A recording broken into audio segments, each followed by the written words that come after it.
नाफेडकडून soybean खरेदीचा आजचा शेवटचा दिवस आहे। सध्या मी आहे जालना कृषी उत्पन्न बाजार समितीमधील नाफेडच्या केंद्रावरती। आपण जर या ठिकाणी बघितलं तर रात्रीपासूनच शेतकरी या ठिकाणी दाखल झालेले आहे। मोठ्या संख्येने या ठिकाणी आपापल्या वाहनातून या ठिकाणी नाफेडच्या केंद्रावरती सोयाबीन खरेदीसाठी या शेतकऱ्यांनी आणलेली आहे।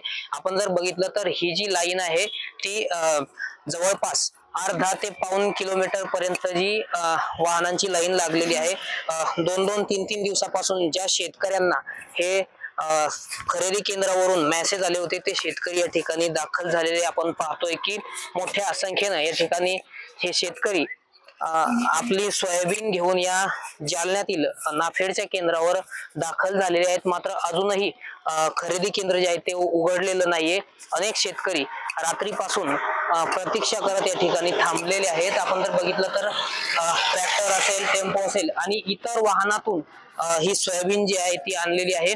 जवळपास अर्धा ते पाऊण किलोमीटर पर्यंत ही जी वाहनांची लाईन आहे यामध्ये फक्त सोयाबीन आहे आणि आज शेवटचा दिवस असल्याने हे शेतकरी नाफेडच्या केंद्रावर दाखल झाल्याचं चित्र जे आहे ते आपल्याला पाहायला मिळत आहे। त्यामुळे या शेतकऱ्यांची आज ही पूर्ण जी सोयाबीन आहे ती खरेदी होणार का याकडे लक्ष लागलेलं आहे। कारण भाववाढीच्या प्रतीक्षेमध्ये अनेक शेतकऱ्यांनी आपली सोयाबीन ही घरातच साठवून ठेवलेली होती। मात्र कुठेतरी हळूहळू आता शेतकरी जे आहेत ते सोयाबीन बाहेर काढायला सुरुवात करत आहे आणि अशातच आज शेवटचा दिवस असल्याने आज या शेतकऱ्यांची सोयाबीन पूर्णपणे ही खरेदी होणार का।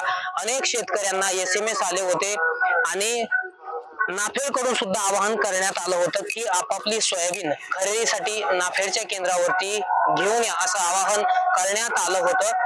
मात्र आता कुठेतरी शेतकरी हळूहळू सोयाबीन घेऊन या ठिकाणी आलेले आहेत। आपण बघू शकता की जवळपास अर्धा ते पाऊण किलोमीटर पर्यंत ही जी लाईन आहे आज शेवटचा दिवस असल्याने शेतकऱ्यांना सोयाबीन खरेदीची मुदतवाढ मिळणार का याकडे आता सर्वांचं लक्ष लागलेलं आहे आणि शेतकऱ्यांनी सुद्धा मुदतवाढ देण्याची मागणी या ठिकाणी केलेली आहे।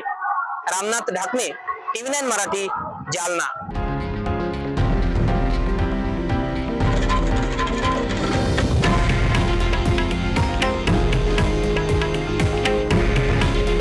हे आहे देशातील नंबर 1 न्यूज नेटवर्क आणि आपण पाहत आहात TV9 मराठी। काळजी तुमची, हित महाराष्ट्राचं।